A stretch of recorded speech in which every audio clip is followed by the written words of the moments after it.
So if you're looking to scale your business, there's two things that you definitely need to avoid. Now, the first one is a mistake that we actually made, and this was actually scaling too quickly. So when you're starting your business, it's fantastic. When you're onboarding clients, obviously you're sending invoices, you're getting paid. It's a great feeling.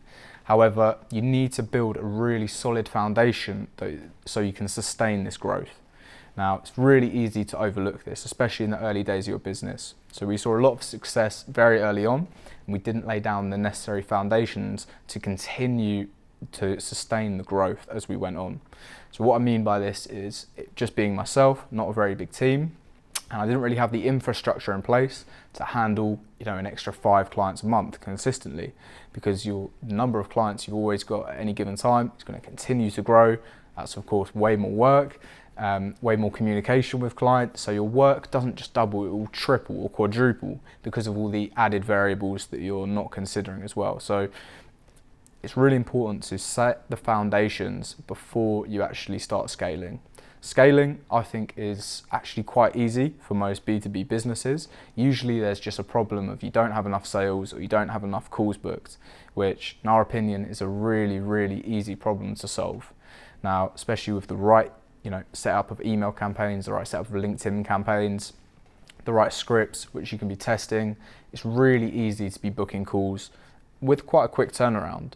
But what I think is more difficult is building up a successful foundation to grow a long-lasting, successful business. So this is really a focus of ours, and I would recommend it as a focus to anyone in the lead generation or any B2B business space, is you need to make sure you have that foundation in place. We've seen this with our clients as well. When you run a really successful sales campaign, you may actually get too much business for your clients to the point where they can't handle it.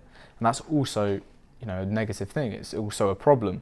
You might think it's a good problem to have, but it actually might not be, where you bring on so many clients that you can damage, your business's reputation by not being able to serve them all, potentially give out refunds and stuff like that. So it's really, really important that you scale in a timely manner and a structured way, rather than just throwing as much stuff at the wall and seeing what sticks with clients and trying to get as many clients on in a short time frame as possible, because ultimately your churn will just be through the roof, and churn is obviously based off how many clients are leaving in a given time period.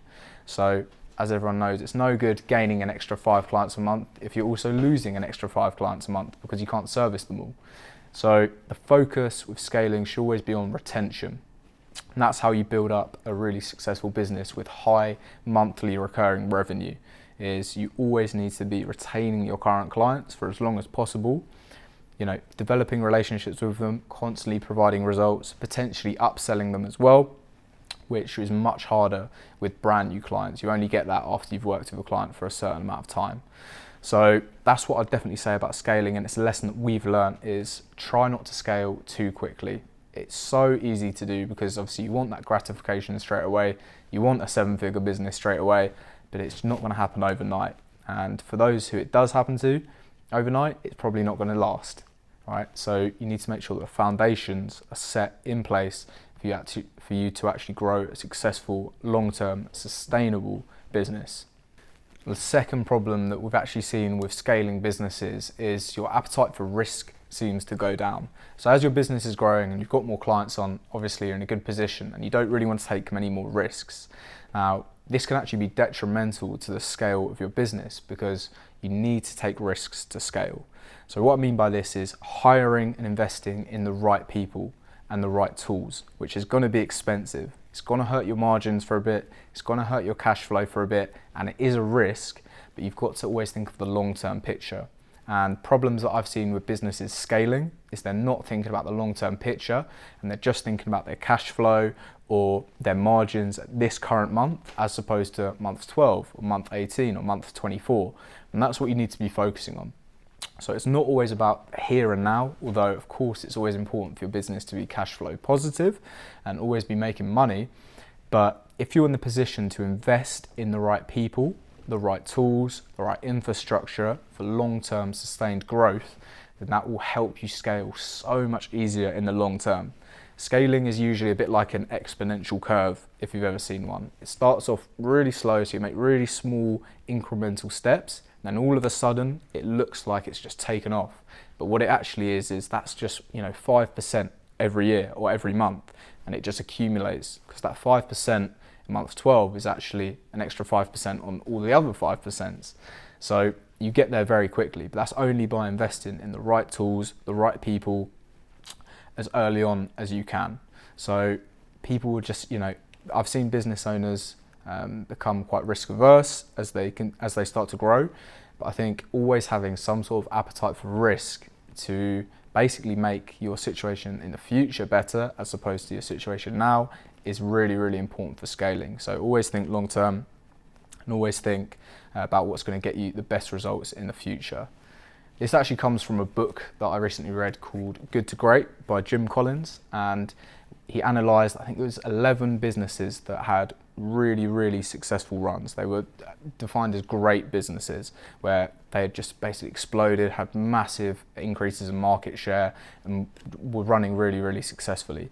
And there was common themes amongst all of them, and they all had this exponential like curve of growth for their business.